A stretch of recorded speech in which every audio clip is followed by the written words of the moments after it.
এবার বিশ্ববাসীর কাছে জমজম কূপের পানির সত্যতা প্রমাণ করেছে একদল গবেষক বিজ্ঞানী। ইসলামের কোরআন ও হাদিসের সবগুলো তথ্যই আধুনিক বৈজ্ঞানিক ব্যাখ্যায় সত্য প্রমাণিত হয়েছে। আবারও বিশ্ববাসীকে অবাক করে 4000 বছর পূর্বের জমজম কূপের হাদিসের সত্যতা প্রমাণ করেছে আধুনিক বিজ্ঞান। বিজ্ঞানীরা বলছেন জমজম কূপের পানির মধ্যে রোগ নিরাময় শক্তি রয়েছে এবং এর গুণাগুণ কোনোদিন নষ্ট হবে না। আর এই তথ্য দিয়েছে সৌদি বিজ্ঞানীরা। প্রিয় দর্শক, কে কে জীবনে একবার হলেও জমজম কূপের পানি পান করেছেন অবশ্যই কমেন্ট করে জানাবেন। জমজম কূপের পানি যে কতটা অলৌকিক সেটাই প্রমাণ করে বিশ্ববাসীর কাছে প্রশংসায় ভাসছে এই বিজ্ঞানী সংস্থাটি। শুধু তাই নয়, জমজম কূপের পানি যে নানা রোগের রোগ নিরাময়ের মহা ঔষধ তাও প্রমাণ করেছে আধুনিক বিজ্ঞান।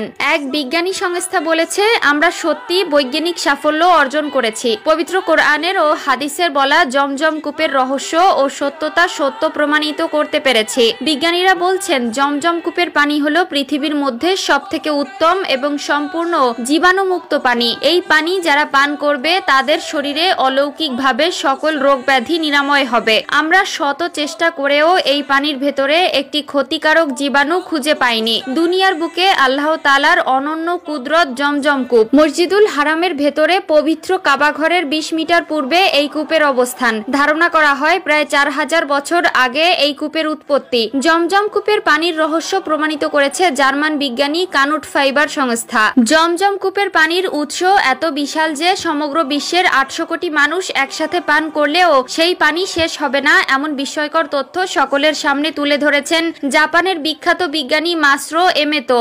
ডাক্তার মাসরো এমোতো নিম্নোক্তভাবে লিখেছেন, জমজম পানির গুণ বিশুদ্ধতা এই পৃথিবীর অন্য কোথাও পানিতে এর যে গুণ আছে তা পাওয়া যাবে না। তিনি নানো নামের প্রযুক্তি ব্যবহার করেন এবং জমজম পানির উপর প্রচুর গবেষণা করেন এবং দেখতে পান যে যদি জমজম পানির 1 ফোঁটা নিয়মিত পানির 1000 ফোঁটাতেও মিশ্রিত হয় তবুও নিয়মিত পানি জমজম পানির মতো সমান গুণ লাভ করবে। তিনি আরো দেখতে পান যে জমজম পানির 1 ফোঁটাতে একটি খনিজ পদার্থের নিজস্ব গুরুত্ব রয়েছে যা এই পৃথিবীর অন্য কোনো পানিতে পাওয়া যাবে না। তিনি কিছু পরীক্ষাতে দেখতে পান যে জমজম পানির গুণ বা উপকরণ পরিবর্তন করা যায় না কেন বিজ্ঞান এর কারণ জানে না। এমনকি তিনি জমজম পানির পুনঃপ্রক্রিয়াজাত করেন কিন্তু কোনো পরিবর্তন হয়নি, এটা বিশুদ্ধ ছিল। এই বিজ্ঞানী আবিষ্কার করেন যে মুসলমানরা খাওয়া বা পান করার আগে বিসমিল্লাহ বলে। তিনি বলেন যে নিয়মিত পানিতে বিসমিল্লাহ বলা হলে এর ফলে নিয়মিত পানির গুণে কতগুলো অদ্ভুত পরিবর্তন ঘটে, এর ফলে এটা সর্বোত্তম পানি হয়। তিনি আরো দেখতে পান যে যদি নিয়মিত পানির উপর কোরআন পাঠ করা হয় তাহলে